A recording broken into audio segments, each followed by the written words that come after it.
Hey everyone, welcome back to CryptoCache. Thank you so much for joining me here. Hope you're having an amazing day. We're going to take another look here at Bitcoin, of course, help understand best practice and big picture.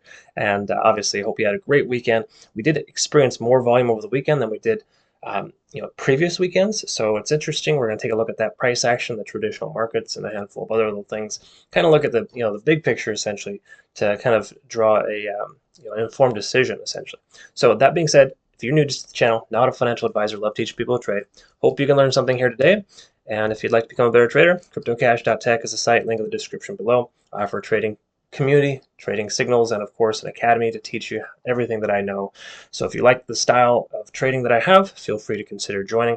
Love to get to know you better and work with you moving forward. So here's where we're at with Bitcoin. I wouldn't say standard stuff here, but it's kind of normal or expected. In other words, we got a strong rejection of 25,000 once more. In fact, late last night it peaked up and came right back down shortly after the Eastern markets opened. Okay, so the traditional markets, if we take a look at that, didn't really influence that much, right? It's just kind of it is what it was, and kind of we're drawing dead for lack of better terms. The traditional markets are kind of hit a ceiling tentatively, and they might pull back. It's hard to say specifically. I haven't really honestly analyzed them, but as we can tell though that they're really at a almost even break even from Friday. So there's no gap up or gap down, which happens oftentimes on Mondays, which will cause the price action to react with that knee-jerk reaction. We are seeing the dollar index up, of course, which implies that Bitcoin is going to continue to come lower. It is essentially bouncing off of this ascending trend, and we might actually see it continue to progress higher, which does imply that Bitcoin may come lower. Okay. Again, there's no guarantees that the correlation isn't 100%, but it's similar. There's a similarity there. So either way, that's kind of just how the other outside markets are influencing the price action today. I would say it's more so rejection at 25,000, and the bulls losing a little bit of control at this point. But again, it's still tentative for the moment because we still have this ascending trend. We haven't broken below that. We also haven't broken below 24,000 yet either, so we could effectively be range bound between 24 and 25,000. There's a chance we might see the price action stay in this range for a little while. When until that range is defined, I prefer to kind of stay on the sidelines and kind of wait it out, because again, we don't have confirmation it's going to break to the downside, so a short position would be kind of risky in my opinion, but long is also risky too, because if you see how large these candle wicks are and the candlesticks are closing closer to gravestone, that's a little more concerning for me as well. So it does feel like the price action is going to continue to progress lower in general, but we still have these support levels here essentially with the ascending trend and the 20-day set moving average. A handful of other reasons too. If I recall correctly, we're well above 50 on the RSI, so we've got a decent amount of continuation here. And the likelihood of a strong pullback is pretty low unless there's a fundamental catalyst. But based on the technical analysis only, we have a lot of support below the price action presently. So I'd say a worst case scenario on this pullback would be the 23 to 24,000 range. We could even see 22,000 tested, but I don't think that's a real reality at this point, because that would put us under 50 on the RSI, and that would just it wouldn't make a lot of sense for that to happen, again, unless there's a fundamental catalyst. Taking a look here at the MACD as well, not a lot to really disseminate there. It's just kind of telling us that it's kind of still progressing, but the bulls are obviously losing their control, their momentous trend here. They've had almost 9 days of bullish continuation at the upside, and it makes sense for the price to pull back. We're not making lower lows yet. We're still in good shape. Nothing to worry about. Again, sky is not falling. We should be good. All right, so here's where we're at. On the 4-hour, we can see that we did lose a 20, of course, which is standard. Holding the 50 would be nice. I'm more focused on the 200.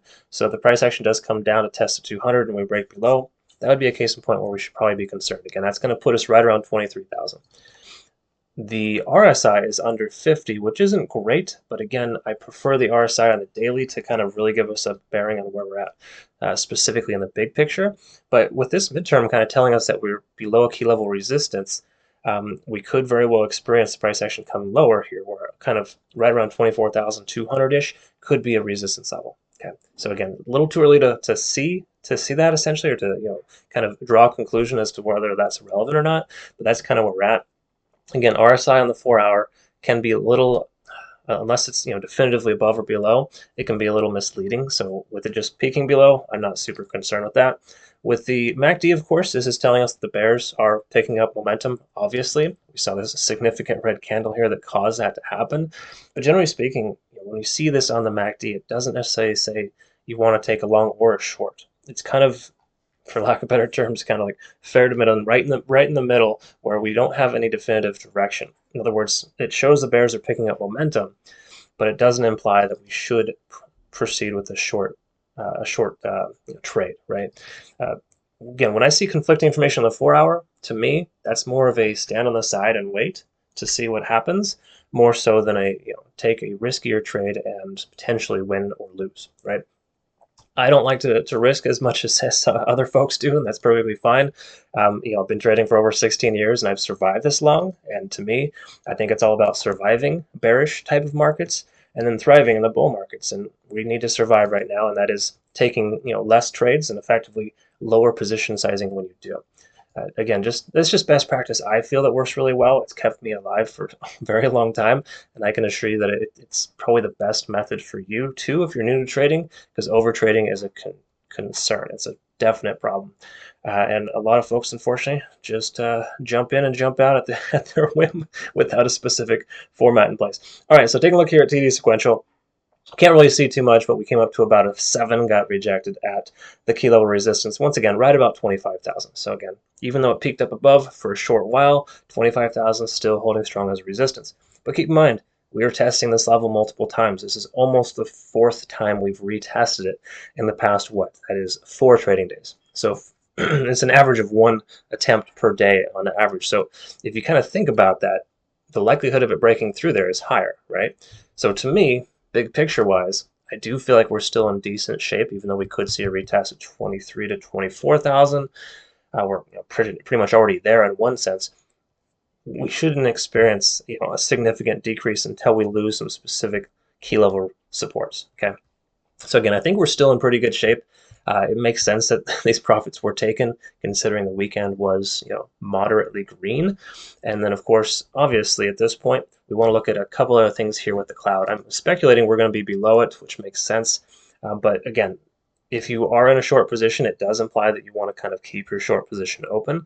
But the lagging span is coming close to the price action, and that really is just kind of an indication that it may pull back again to the upside. So if that is the case, you may not want to be in your short position. You might want to take some profits if you haven't already, right? So again, that really depends on your entry. There's a lot of factors involved, but generally speaking, conversion line below the baseline, below the cloud, and this is screaming mostly bearish qualities. It's just it looks like it wants to kind of turn itself around at this key level support, and we gotta kind of respect that and wait for that to confirm either to the upside or downside. So again, I know you're probably sick and tired of hearing me say this, but no trade is a good trade at this point, and I think that we should kind of just remain a little bit on the patient side here to ensure that we're in good shape and we don't get wrecked. But in truth, there's a lot of conflicting information. Even though we're above a lot of key level supports, these candle wicks are concerning. Oftentimes does signal a reversal, but again, the price action hasn't dramatically decreased either. So we could experience something similar to this right here to put us right in the 23,000 or the previous support level of 23,500, and just effectively kind of bounce off some of those support levels. So even though it does seem like we're again, the micro, like I mentioned yesterday, is more bearish, the macro is still confirming bullish until it proves otherwise, right? So again, trends are your friends. Continue to maintain this. We do have ascending trends, higher lows. We're still in good shape until we start printing lower lows. We don't need to be concerned with the overall sense of where we're at. I would just say continue to the dollar cost average. Of course, that's the standard procedure for most. I have an automatic transfer for like $20 a day in Bitcoin. All right, and I would recommend Ethereum adding that as well, even though that is fairly overpriced at the point.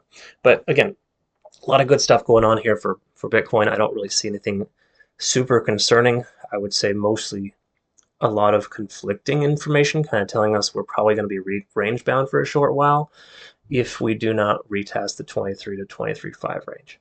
So I'll be excited to see what happens. So again, to my community members, I appreciate your patience. I can assure you that I'm not sending out signals for a specific reason because I want to ensure that you understand it's important not to overtrade. And in this climate where we're at right now, it can be easy to get wrecked based on these large candle wicks. So just be careful with your stop losses and just make sure that you have low position sizing That's kind of the best way to thrive in the market. When things turn bullish, different story. You can go a little bit larger, a little bit harder, just based on the fact that everything is continuing to progress higher in most cases. We don't have that confirmation. We're not even close to that. And I would say at best, we did break our descending trend, but it doesn't imply that we cannot see anything lower. We could still see things lower, but we do also have to recognize there's a tremendous amount of volume support now, and it's building a good base. Okay, and again, that volume support for the most part is at 23,000. So that's why I feel 23 would be our lowest point in which the price would go if it were to retrace that far. And if it does, that'd be a good area to consider a long position, because that would essentially be a strong bouncing point. Again, stronger likelihood than not. Everything is potential and nothing is for sure. So again, that is the crypto market that we work with, and that's just something you got to come to terms with. All right, enough rambling. I hope that this made sense and I was able to describe this correctly. If so, comment below. And future reference too, I'm traveling, so in case you didn't notice that, you don't need to thumbs down the video because this audio quality is poor. I get that and I recognize that, so feel free to, thumbs down if you don't like the content more so than the quality. I apologize for that, future reference. But I hope you have a great rest of your day nonetheless. Thanks so much for your time. We'll see you in the next one. Take care.